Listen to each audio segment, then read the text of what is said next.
Here's a fact that sounds made up. If you take $100 and double it just 14 times, you end up with over $1.5 million. 14 doublings.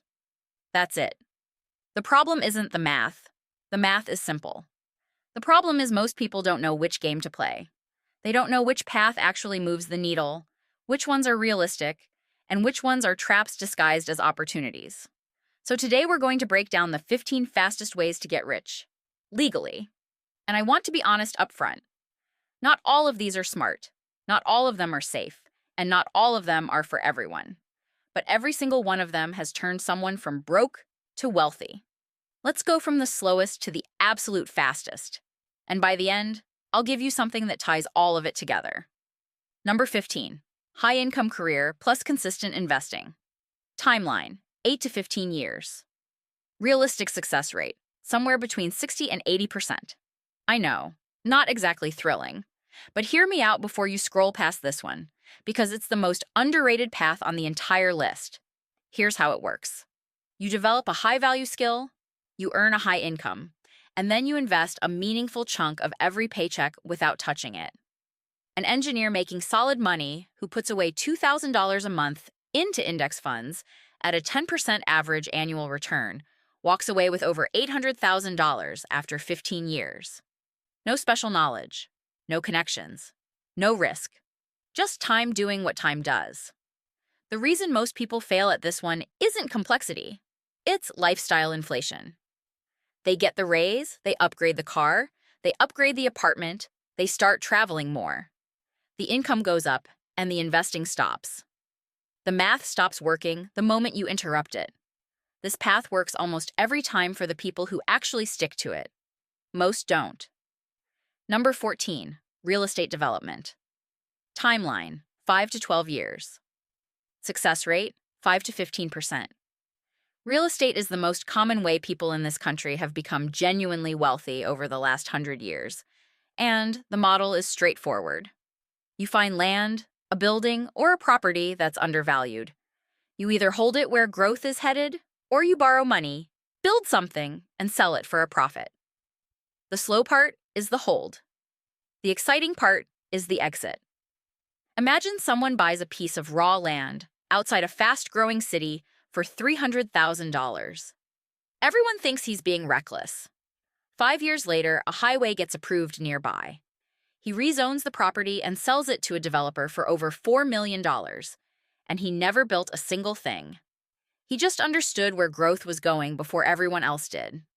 He takes that money, buys more land, goes to the bank with a track record, borrows $10 million, builds condos, and walks away from the project with $25 million. That's the compounding loop of real estate development. The failure rate is real, though. People run out of money mid-project or patience or both. But if you can learn the fundamentals, deal analysis, capital raising, project management, and you can find people willing to trust you with their money, this path scales. Number 13. Being an early employee at a company that IPOs. Timeline, 4 to 10 years. Success rate, 1 to 5%. This is one of the quietest ways people get rich. And it's hiding in plain sight. You join a company early. You take equity instead of a higher salary. You stay long enough for that equity to actually vest, and for the company to go public or get acquired. That's it. Think about the early employees at companies like Airbnb, Stripe, or any number of companies that have gone public over the last decade. People who took a lower salary in exchange for a few percentage points of equity walked away as millionaires without ever starting anything themselves. Same job, same daily work, completely different financial outcome than the person who optimized for salary. The risk is picking the wrong company and staying too long. Most startups fail. That's just the reality. But if you have good judgment about which companies have real traction and you're willing to take the equity bet, this path can change your life without you ever having to build anything from scratch. Number 12. Owning a franchise. Timeline, 4 to 8 years. Success rate, 15 to 25%. Franchises get dismissed a lot as being too boring, too corporate, too hands-on. But the people actually making money from them don't care about any of that. Here's why this works. You're not inventing anything. You're not figuring out the product, the marketing, the systems, or the brand. All of that already exists. You're buying access to a proven playbook, and your job is to execute it better than everyone else. A couple buys their first fast food location. The first year is brutal. Long hours, constant problems, no real profit. But instead of celebrating with a lifestyle upgrade, they plow everything back in and open a second location, then a third. 6 years later, they own 7 locations, generating $500,000 a year in profit. Same burgers, same fries, same system. Different outcome because they scaled it instead of spending it. The people who fail at franchises treat them like a job. They stay in the day-to-day instead of building systems and installing good managers. The moment you remove yourself from daily operations is the moment this becomes a real asset. Number 11, partnering into a small business. Timeline, 3 to 7 years. Success rate, 10 to 20%. Here's a model most people never consider. You don't start a business, you buy into one that already works. Find someone who is excellent at their craft but terrible at business. A plumber who's fully booked every single day but drowning in admin, scheduling, and growth problems. You come in with capital, you systematize the operation, you handle the business side, and in exchange, you take a 30% equity stake. 3 years later, the business has doubled in revenue. The plumber is doing less work and making more money. You're collecting a third of the profits on a business you didn't build from zero. This is how quiet money gets made. It doesn't make for a great headline, but it works consistently for people who know how to find talent and structure deals. The failure point here is almost always trust. Either you pick the wrong partner, the deal isn't structured clearly, or you can't let go of control. Get those 3 things right, and this model is extremely reliable. Number 10, building a startup that gets acquired. Timeline, 3 to 8 years. Success rate, 1 to 3%. People think you need to build the next billion-dollar company to make real money from a startup. You don't. You need to build something useful enough that someone bigger than you wants it and is willing to pay for it. 2 founders build a tool specifically for Shopify store owners. It's small, niche, nobody's writing press releases about it. But it solves one real, annoying problem better than anything else. Shopify notices. They acquire it for $20 million. The founders didn't need millions of users. They needed one buyer with a big checkbook and a reason to care. Most people fail at this because they build what they personally think is cool instead of what the market actually needs. If you can stay obsessively focused on solving a specific problem for a specific buyer, not a user, a buyer, acquisition is a very real outcome. Number 9, early position in crypto or a high-conviction stock. Timeline, 6 months to 5 years. Success rate, 1 to 5%. Let's be honest about what this is.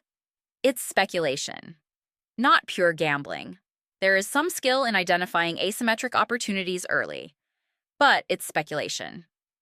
The people who made life-changing money on Bitcoin, Ethereum, or even certain meme stocks in the last decade largely did one thing. They bought early, they held through the crashes, and they didn't sell when it got uncomfortable. A teenager puts $1,000 of birthday money into a crypto position. It crashes 60%. He doesn't sell. 2 years later, it's worth $180,000. He didn't have a sophisticated trading strategy. He just had conviction and patience. Meanwhile, someone with a more complicated strategy was buying and selling on every move and ended up breaking even.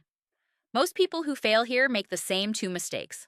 They buy after the big move when it's already on the news, and they panic sell when it dips.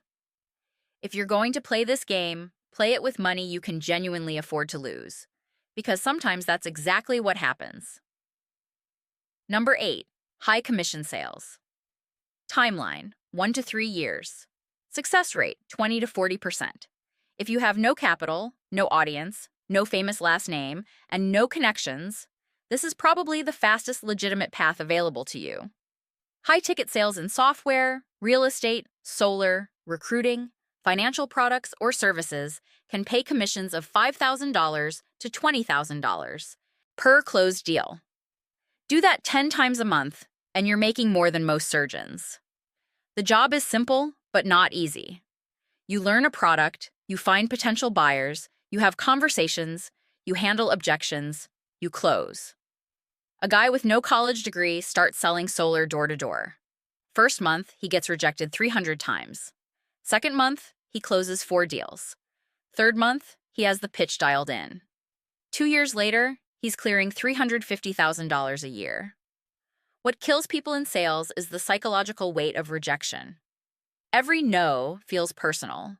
Every slow month feels like evidence you can't do it. The people who win are the ones who understand that rejection is just part of the funnel, not a verdict on their worth. If you can survive the first 6 months, the skill compounds fast, and the income follows. Number 7. Flipping. Buying low, improving, selling higher. Timeline. 30 days to 3 years. Success rate. 30 to 50%. This is one of the oldest games in the book. Find something undervalued, improve its presentation or its actual utility, and sell it for more than you paid. Cars, houses, furniture, collectibles, even domain names. The mechanics are the same. A woman buys a couch off Facebook Marketplace for $80. She cleans it up, takes better photos, relists it for $350. It sells in 2 days. She does it 5 times that month, then 20 times. A year later, it's a warehouse operation with employees. She didn't invent anything. She developed the eye, the ability to see value where others don't, spot desperate sellers, recognize bad photos, hiding good products. The people who fail here either overpay because they get excited, or they treat every flip as a one-off instead of building a system. 1 flip is luck. 100 flips is a business. And businesses make people wealthy. Number 6. Prediction markets. Timeline. 1 day to 6 months. Success rate. 5 to 10%. This one is underappreciated. Prediction markets allow you to bet on real-world outcomes, elections, legal decisions, policy announcements, economic data releases, with actual money. The opportunity isn't random. It's structural. Crowds are often wrong in predictable ways, especially when emotion is running high. A trader looks at an election where the media narrative and the actual polling data feel misaligned. He digs into the numbers, talks to people on the ground, looks at the historical accuracy of the models being used. He concludes the market is pricing the outcome wrong. He puts in $50,000. 3 weeks later, when the outcome matches his analysis, he walks away with $400,000. This isn't a guess. It's pricing probability better than the average participant.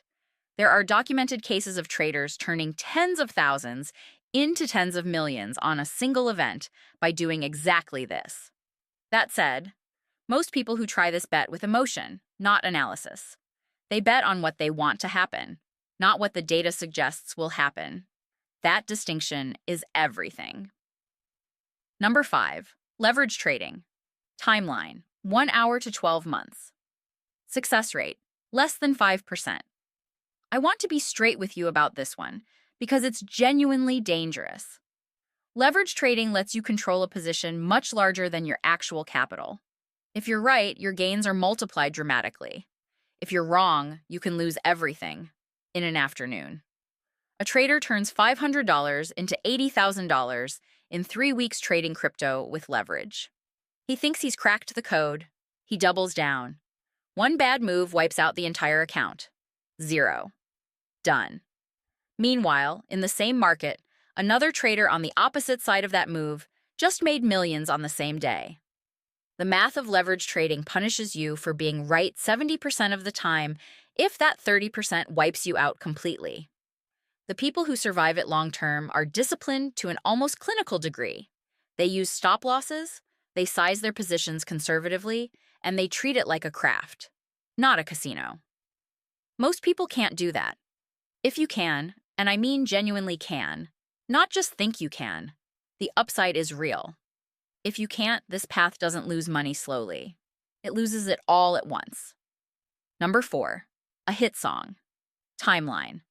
One day after release, or 10 years of invisible grind. Success rate, less than 1%. A hit song isn't just a creative win, it's an asset, one that pays you from streaming, publishing royalties, licensing deals, sync placements in film and TV, and cataloging. Value that appreciates over time. One song that breaks through can generate income for decades. An artist spends 8 years releasing music that mostly gets ignored. Then one track catches fire on a short-form video platform. Within 6 months, it has 100 million streams, label meetings, festival bookings, and brand deal conversations. From the outside, it looks like overnight success. From the inside, it's 8 years of work getting credit all at once. The failure modes here are 2. Quitting before the one piece of work that would have changed everything, and not owning your catalog. Many artists create the work, but sign away ownership in exchange for upfront advances. If you're going to bet on this path, bet on yourself. Protect your masters, your publishing, your rights. Culture scales faster than almost anything else, but only the people who own the culture actually get wealthy from it. Number 3. Going viral. Timeline. 1 post to 2 years. Success rate, 1 to 3%. Attention is the new currency, and the internet has democratized access to it completely. You don't need a TV deal, a record label, or a publishing house. You need one idea at the right time that people can't stop sharing. Someone posts a video that explains a complicated concept in a way nobody else has managed to. It gets 20 million views, 300,000 new followers overnight, inbound messages from brands, media companies, potential partners. Within 90 days, they've generated $250,000, not from the video itself, but from what they built after it. A course, a product, a service, a community. Here's the thing most people miss. Going viral is not the business. It's the lead generation event. The people who turn a viral moment into real wealth are the ones who already have something to sell, or who move fast enough to build it immediately. Views don't make you rich. Owning the infrastructure that converts those views into customers, that does. Number 2. Inheritance. Timeline. 1 day. Success rate of receiving meaningful wealth, roughly 10 to 20%. We're talking about the largest wealth transfer in human history, over $80 trillion, expected to change hands between generations over the next 2 decades. A significant chunk of the people who become wealthy in that time won't build it, they'll receive it. The interesting part of this path isn't the receiving, it's the surviving. 2 siblings inherit $2 million. One upgrades their lifestyle immediately. New car, bigger apartment, helping every friend who asks. 5 years later, they're broke. The other lives modestly, invests aggressively, builds income streams from the principal. 10 years later, they're sitting on $5 million. Same starting line, completely different destination. The skill inheritance tests isn't ambition, it's restraint. Getting wealthy is one skill. Staying wealthy is a different skill entirely, and most people never develop it because they never had to. Number 1. Winning the lottery. Timeline, 1 second. Success rate, approximately 1 in 292 million. Pure luck. No skill required to win. Here's the uncomfortable truth. Most lottery winners are broke within 5 years. The money doesn't transform them, it exposes them. Bad financial habits, toxic relationships, no framework for managing large sums of money. It all gets amplified, not fixed. But some winners do keep it. They stay anonymous, hire the right advisors, invest the lump sum conservatively, and live off the returns. 10 years later, they're still wealthy. Same ticket, same winnings, completely different identity and set of decisions. That's the pattern across every single path on this list. The method is rarely what determines the outcome. The person is.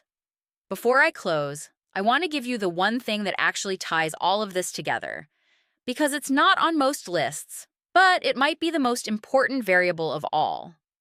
The real fastest way to get rich is proximity.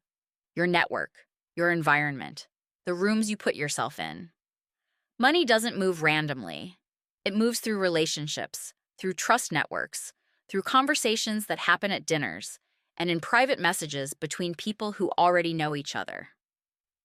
Most of the best deals, the real estate partnerships, the startup equity, the investor introductions, the acquisition conversations, they don't happen on Google. They happen between people who have already built trust. A junior employee almost skips an industry event because it feels like networking theater. They go anyway. They meet a founder who's hiring for a role that doesn't exist yet. That conversation becomes a job, then an equity stake, then a company exit. They didn't become smarter. They changed their environment, and the environment changed everything.